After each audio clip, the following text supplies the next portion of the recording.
¿Cómo les va? Muy buenos días, tal como fue anunciado. Recibimos a la doctora Susana Muñiz, presidenta de ACE. Gracias por venir, Feliz año. Gracias igualmente y la verdad un placer estar con ustedes y bueno, muchas felicidades. ¿Con qué expectativas se encara el 2016? Bueno, sin lugar a dudas, ustedes saben que durante el año 2015 preparamos un proyecto de presupuesto con determinadas líneas estratégicas que gira en torno a la calidad y la mejora en varios aspectos y bueno, sin lugar a dudas, en este 2016 ya empezamos a, de alguna forma, implementar lo que habíamos programado y planificado en el año anterior. Un momento de empezar a concretar lo que se plasmó en la ley del presupuesto. Desde ese punto de vista, ¿esperan un año un poco más despejado, por ejemplo, en cuanto a conflictos sindicales?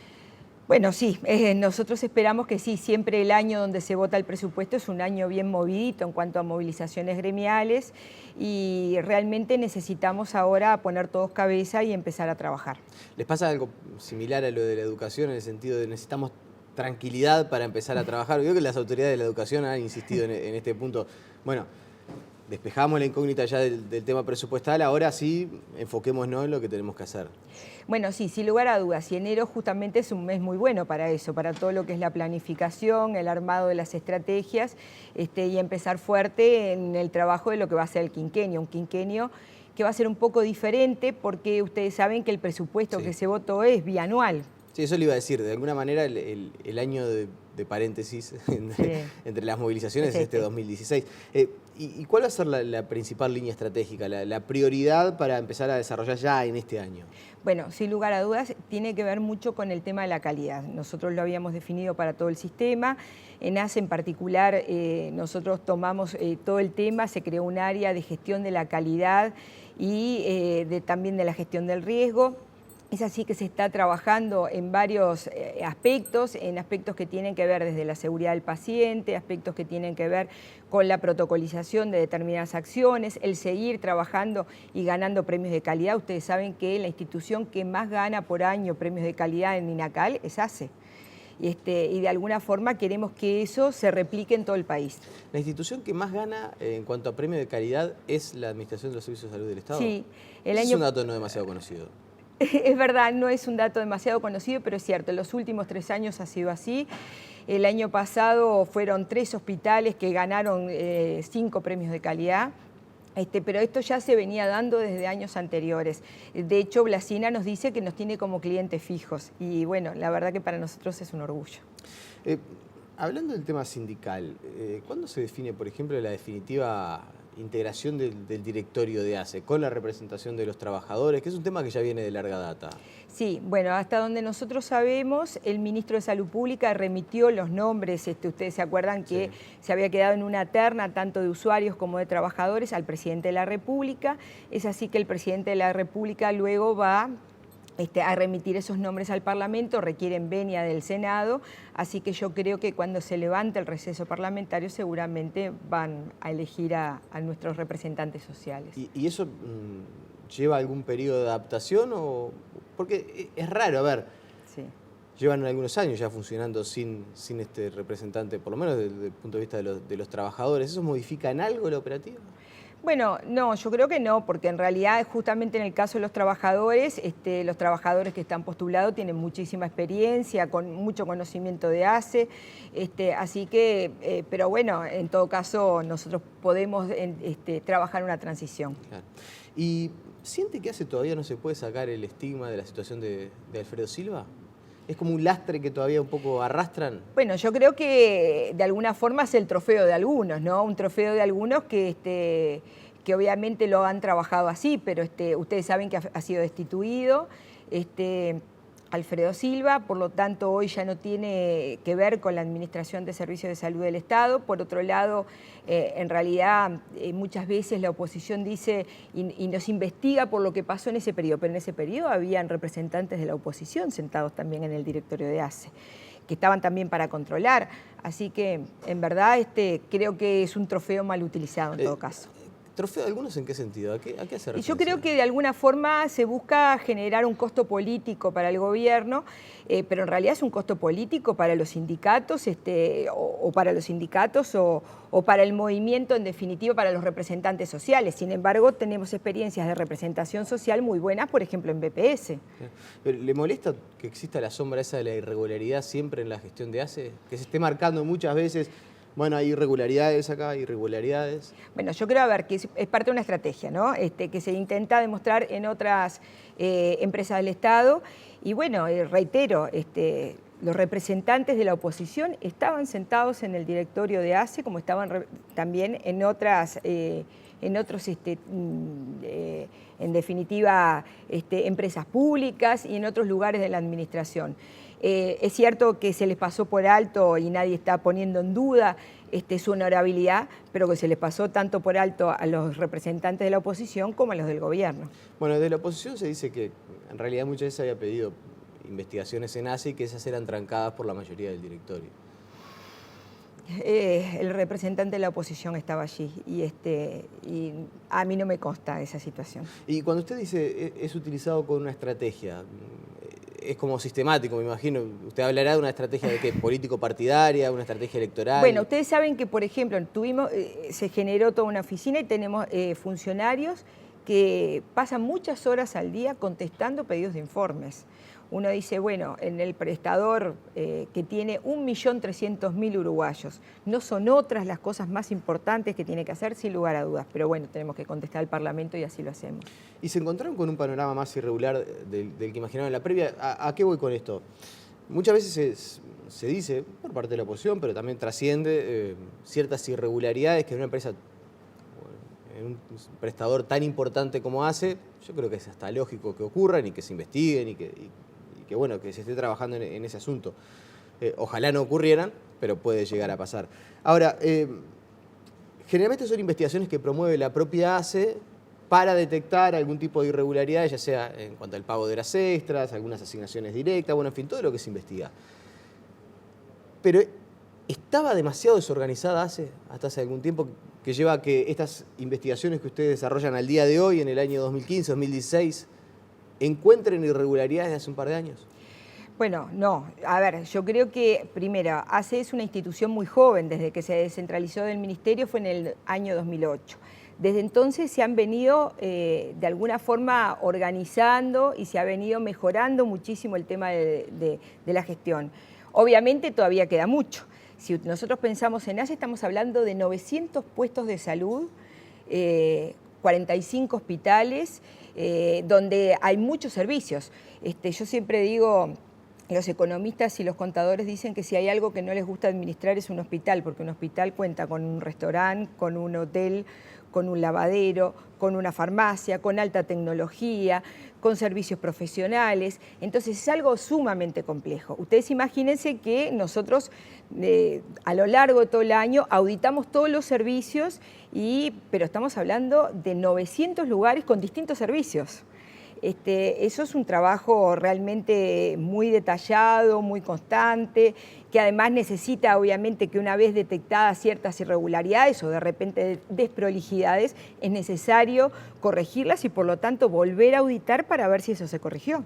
¿Usted entiende entonces que más que irregularidades hay desprolijidades propias de la gestión? Claro, y de una organización que es sumamente grande, donde es muy difícil el control. Estamos hablando de lugares donde nosotros tenemos puestos de atención en lugares de 500 habitantes. Es difícil llegar hasta allí y ver que no hayan irregularidades. Yo me imagino para el personal de salud y el equipo de salud que trabaja, que alguien precisa una medicación, es difícil.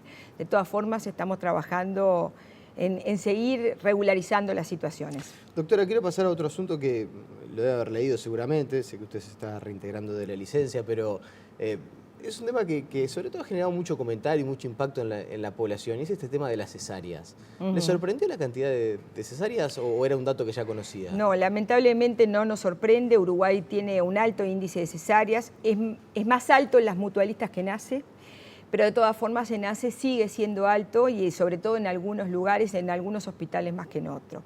Yo creo que el índice de cesáreas tiene múltiples causas y bueno, pero que es necesario auditarlo como lo está haciendo el Ministerio de Salud Pública. Me interesa profundizar en esas múltiples causas. Bueno, varias. Hay causas que puedan tener que ver con lo asistencial, muchas que tienen que ver con el régimen de trabajo también de los colegas, sobre todo ginecólogos, y muchas que tienen que ver también con el pago por acto médico. Estas cosas, es decir, son varias, hay distintas situaciones a analizar, pero lo que es cierto es que de alguna forma la cesárea sella el pronóstico reproductivo de una mujer. Ustedes saben que un útero que en definitiva tiene una cesárea, bueno, después puede llegar a tener un parto, a veces sí y a veces no. Entonces, realmente el nacer por un parto natural, en realidad cuando es evitable la cesárea es un tema de calidad. Claro. Y cuando habla del régimen de trabajo de los ginecólogos y el tema del pago, ¿a qué hace referencia? Bueno, sobre todo para que la gente entienda, ¿no? Sí. Porque es algo bien interesante por conocer. Bueno, acá de las varios aspectos que se han analizado, ustedes saben que los ginecólogos cobran el acto quirúrgico cuando es una cesárea, no así cuando es un parto, eso nace. En el caso de las mutualistas también no vale lo mismo el parto que el acto quirúrgico. Por otro lado, el tema del régimen, ustedes han visto que cerca, por ejemplo, de las fiestas, ya que estuvimos cerca de las fiestas, unos días antes nacen más niños que los que nacen durante el momento de las fiestas. De alguna forma nosotros sabemos que el trabajo de parto se puede desencadenar en cualquier momento, que eso es bastante complicado para la planificación de la vida de los ginecólogos, es cierto, pero bueno, eligieron ellos ser ginecólogos. En verdad, pensándolo de esa manera, suena bastante chocante. Lo digo yo como un ciudadano común, natural, como alguien que nunca va a pasar por una cesárea o por un parto, obviamente, por cuestiones lógicas. Pero esto de pensar que porque el ginecólogo cobre la cesárea y no cobre el parto natural, una mujer sea expuesta al riesgo de ser sometida a una cesárea. Insisto, para alguien que no fue médico, que no tiene la vocación, que no se preparó para eso, suena como hasta un poco increíble. Es como casi la mercantilización de la mujer en su momento de dar a luz. La mercantilización de la medicina. Es contra algo que venimos trabajando, que en ese sentido, por suerte, todos los sindicatos están de acuerdo. La población también, el Sistema Nacional Integrado de Salud ha tratado de pautar muchísimo estas cosas, pero sabemos que existen. ¿Esto es parte de los resabios de los corporativismos médicos de los que tanto se habla? Sí, a mí no me gusta ponerle mucha etiqueta, pero bueno, sí, sin lugar a dudas hay una herencia de muchos años donde, bueno, de alguna forma quienes ganaron más tenía que ver con el generar actos médicos y determinados actos que obviamente atentan en realidad contra la salud de la población. Ahora, ¿sabe lo que debe estar diciendo mucha gente del otro lado, no? Bueno, son las autoridades de la salud, tomen alguna medida para evitar este tipo de situaciones. A ver, no sé, por ejemplo, alguien proponía, dentro de todo lo que leí para preparar este tema, porque me parecía especialmente interesante, la posibilidad de que se les pague por el parto natural y no por la cesárea. Cortar este tema del acto médico donde a un doctor se le pague por realizar una cesárea y no se le pague por realizar un parto natural. Bueno, a ver, la primera cuestión es lo que está haciendo el Ministerio de Salud Pública en este momento, que es auditar exactamente qué es lo que está pasando. Nosotros en el caso de ACE lo hacemos, ya les digo, el índice de cesáreas, yo no tengo exactamente las cifras ahora, pero es mucho más bajo en ACE que las mutualistas, pero de todas formas cuando detectamos que hay algunos hospitales que tienen mayor índice de cesáreas, bueno, auditamos justamente a ver qué es lo que está sucediendo.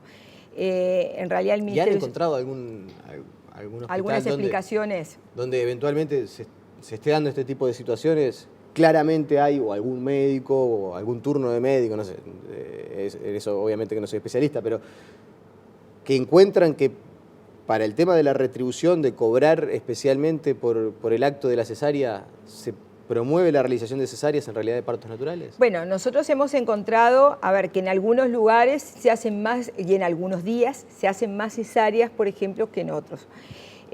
Ahí se ha investigado, obviamente acá nadie dice, bueno, yo quiero cobrar por acto quirúrgico y no por el parto, y por lo tanto se invocan otras razones. Pero bueno, se han corregido esas situaciones paulatinamente, pero hay que hacer una revisión permanente. Y eventualmente, ¿usted está de acuerdo con que se pueda cambiar el régimen de pago? Bueno, yo no sé si el tema todo tiene que cambiarse con régimen de pagos. ¿A qué me refiero? El tema de la mercantilización de la medicina atenta a cambiarlo de un eje para el otro, quizás sea una solución, no sé, no me he puesto a pensar. O estimular, por ejemplo, económicamente el parto natural en lugar de la cesárea, no sé. Bueno, puede ser, pero en realidad lo que tiene que pasar es que en realidad todo el control del embarazo, el parto y el puerperio tiene que ser un continuo de calidad y no motivado solamente por razones económicas. ¿Les preocupa el ausentismo laboral en ACE? Sí, nos preocupa, estamos trabajando para ello. ¿Elevado? Es muy elevado, yo no tengo tampoco ahora ya las cifras porque además es muy variable a lo largo de todo el país, hay distintas situaciones. El ausentismo en la salud en general es elevado porque además ustedes saben que el personal de salud es el segundo que sufre en frecuencia lo que se llama el burnout. Esa es una de las causas, pero no es la única. Estamos trabajando para justamente ver las formas de combatir este ausentismo y justamente estimular a que la gente no falte. ¿Y qué forma se podría llegar a encontrar? No sé, yo creo que los temas de salud laboral, por ejemplo, son unos, pero bueno, seguramente también ustedes saben que durante el año pasado en la ley de presupuesto trabajamos mucho el tema del presentismo. Una cuestión que la Federación nos decía, nosotros estamos en contra del presentismo porque no nos tienen que pagar más por ir a trabajar. Pero bueno, la realidad ocurre, en el sistema mutual se paga presentismo. Entonces, ¿por qué no en ACE y por qué en ACE tenemos mayor ausentismo? ¿Es mayor el ausentismo laboral en ACE que en las mutualistas privadas? Sí. Digamos que eso también puede hablar un poco de cierta falta de compromiso.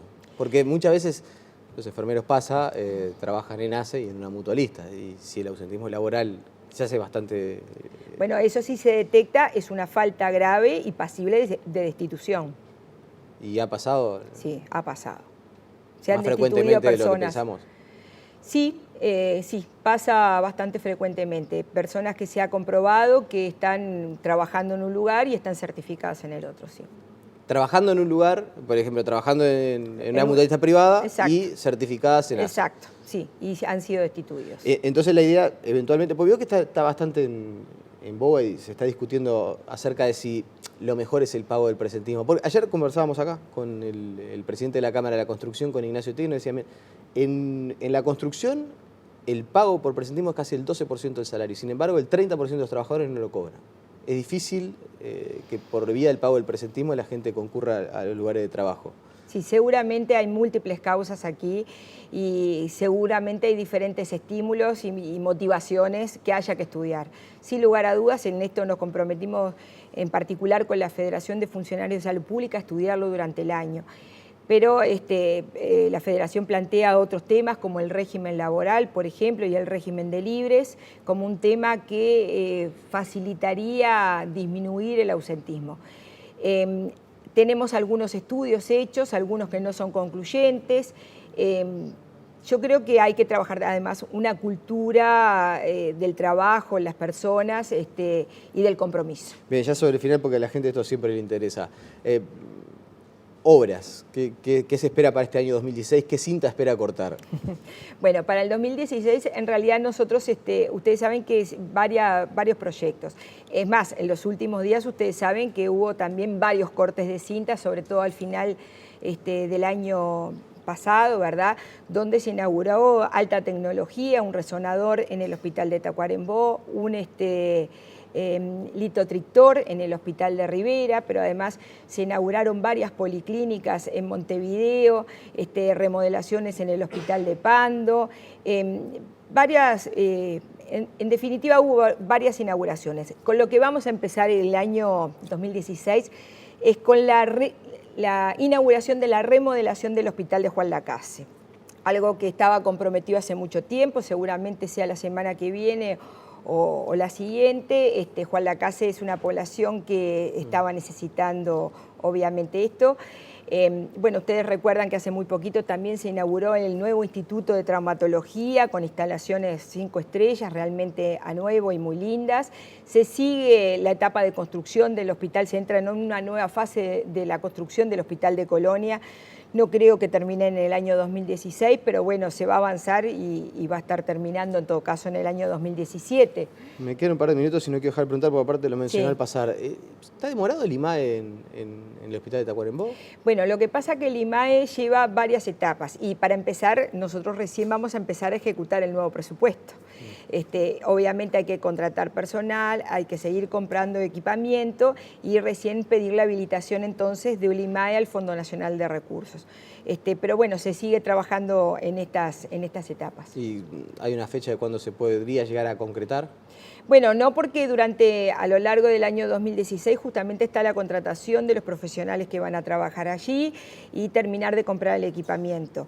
Y luego quedan todos los trámites pendientes en el fondo. Bien, doctora Susana Muñiz, como siempre, un placer y volvemos a conversar seguramente a lo largo del año. El placer ha sido mío realmente. La pausa y enseguida seguimos con muchas más noticias.